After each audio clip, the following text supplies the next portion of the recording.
धरती पर डायनासोर का अंत और इंसानों की उत्पत्ति। एक समय ऐसा था जब हमारी दुनिया पर दैत्याकार छिपकलियों यानी कि डायनासोर का राज हुआ करता था। इन डायनासोर की कई हजार प्रजातियां थी। वे चलते थे जहां हम चल रहे हैं, इसी हवा में सांसें ली, इसी धरती पर लड़ाइयां लड़ी। इन दैत्याकार बड़े विचित्र डायनासोर ने करीब 14 करोड़ सालों तक इस धरती पर राज किया। इनमें से कुछ शाकाहारी थे, कुछ मांसाहारी, तो कुछ डायनासोर बहुत ही शांत स्वभाव के थे। वहीं कुछ डायनासोर बहुत ही हिंसक और खतरनाक भी थे। यह उस समय के सबसे सफल जीव थे। लेकिन फिर अचानक ऐसा क्या हुआ? आखिर ऐसी कौन सी घटना थी जिसने इनका नामो निशान ही मिटा दिया? इसे जानने के लिए हमें जाना होगा करोड़ों साल पहले और डायनासोर के उस अंतिम दिन को करीब से देखना होगा। तो आइए चलते हैं आज से 65 मिलियन साल यानी कि 6 करोड़ 50 लाख साल पीछे। आज से करीब 6.5 करोड़ साल पहले धरती पर मौसम सामान्य था। चारों ओर सूरज की रोशनी बिखरी हुई थी। लंबे लंबे पेड़ों से टकराई थी समुद्र की ठंडी ठंडी हवाएं और चारों तरफ डायनासोर की चिल्लाने और चीखने की आवाज़ें। जब यह सारी डायनासोर प्रजाति बड़े ही आराम से अपनी ज़िंदगी बिता रही थी, तब 10 करोड़ साल पहले ही इनकी किस्मत लिखी जा चुकी थी। आज से करीब 10 करोड़ साल पहले एक छोटा सा एस्ट्रोनॉट का टुकड़ा जो सुदूर अंतरिक्ष से आ रहा था, वह पृथ्वी से लगभग 20 करोड़ मील दूर मंगल और बृहस्पति के बीच बने क्षुद्र बेल्ट में घूम रहे एक बड़े एस्ट्रोनॉट से जा टकराता है। इस टकराव से उस बड़े एस्ट्रोनॉट की दिशा बदल जाती है और वह शुद्ध ग्रह बेल्ट से निकलकर सीधे पृथ्वी की ओर 22,000 मील प्रति घंटे की रफ्तार से बढ़ने लगता है। जब यह एस्ट्रोनॉट पृथ्वी से 3,84,000 किलोमीटर की दूरी पर था, तब धरती से शायद डायनासोर का अंत ना होता यदि यह एस्ट्रोनॉट पृथ्वी के उपग्रह चांद से टकराता। लेकिन नियति को कुछ और ही मंजूर था, इसलिए यह बड़ा एस्ट्रोनॉट चांद के बहुत नज़दीक से गुजर गया। 40 किलोमीटर के व्यास वाला 2 ट्रिलियन मीट्रिक टन का यह एस्ट्रोनॉट प्रत्येक सेकंड के साथ साथ धरती के करीब बढ़ता जा रहा था। जब यह एस्ट्रोनॉट धरती के वातावरण के संपर्क में आया तो इसकी रफ्तार एकाएक 70,000 किलोमीटर प्रति घंटा हो गई।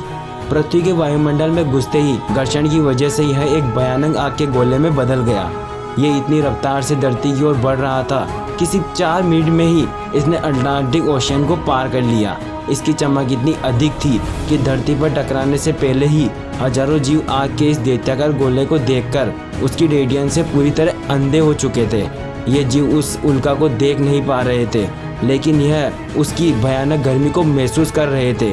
कुछ ही क्षण में यह एस्ट्रोनॉट मेक्सिको की खाड़ी के पास जमीन से टकराता है और लगभग 30,000 डिग्री सेंटीग्रेड की ऊर्जा वाला एक भयंकर विस्फोट होता है। इस टकराव का विस्फोट लगभग 10 हाइड्रोजन बम के विस्फोट से भी ज़्यादा था।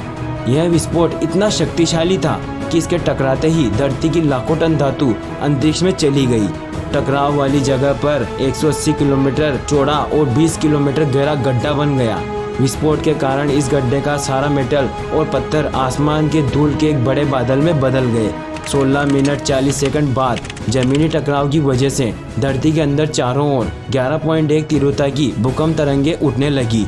इस वजह से समुद्र में विशालकाय लहरों का निर्माण हुआ और एक के बाद एक सुनामी की लहरें चारों तरफ बढ़ने लगी।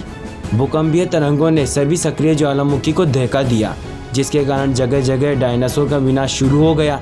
धरती के महाविनाश की प्रक्रिया आरंभ हो चुकी थी।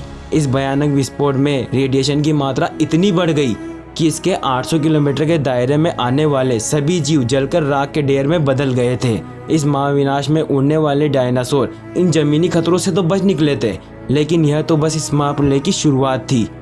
विस्फोट की वजह से लाखों टन मेटल, पत्थर और धूल अंतरिक्ष में गया था। वह ग्रेविटेशनल पुल के कारण ठीक 40 मिनट बाद आग के गोलों के रूप में पूरी तरह से धरती पर बरसने लगा। साथ ही धूल का एक बड़ा तूफान 6,000 किलोमीटर प्रति घंटे की रफ्तार से पृथ्वी की दूसरी तरफ मौत लेकर आ रहा था। यह धूल के बादल कई किलोमीटर मोटे थे, जिसकी वजह से धरती पर सूरज की रोशनी का पहुंच पाना असंभव हो गया। गर्म हवाओं का तापमान 100 डिग्री सेंटीग्रेड से ज़्यादा हो जाने के कारण धरती पर पेड़ पौधों की लगभग सारी आबादी जलकर राख हो गई थी। विस्फोट के 90 मिनट बाद धरती का तापमान 200 डिग्री सेंटीग्रेड तक बढ़ गया। इसकी वजह से जो डायनासोर विस्फोट के इलाके से कोसों मील दूर थे, वह भी इस गर्मी से बच नहीं पाए। इस महाप्रलय से धरती की कुल 90% प्रजाति पूरी तरह से खत्म हो चुकी थी। और जो 10% जीव धरती पर बच गए थे उनमें से भी बस वही जीव जिंदा रह सके जिनका वजन 30 किलो से कम था। इसका कारण यह था कि इस महाप्रलय में लाखों की संख्या में जीव मारे जा चुके थे और पेड़ पौधों की सारी आबादी भी जलकर राख हो चुकी थी, जिसके चलते यहाँ जो बड़े बड़े और विशालकाय जीव जीवित बच गए थे उन्हें भरपूर मात्रा में खाना पीना ना मिल सका। लेकिन यह महाप्रलय किसी अन्य जीव के लिए फायदेमंद साबित होने वाला था। पृथ्वी पर डायनासोर का अंत छोटी प्रजाति के लिए सुनहरा अवसर लेकर आया और यह प्रजाति भी थी मैमल्स। आज के लिए इतना ही। वीडियो पसंद आया हो तो लाइक जरूर कर देना। नेक्स्ट पार्ट में हम आपको इंसानों की उत्पत्ति के बारे में बताएंगे और अगर आप जल्दी इसका नेक्स्ट पार्ट देखना चाहते हैं तो कमेंट बॉक्स में नेक्स्ट पार्ट लिखना ना भूलें। और जाने से पहले नए व्यूअर जल्दी से चैनल को सब्सक्राइब तो कर लो और पास वाली घंटी दबाकर ऑल पर क्लिक कर देना।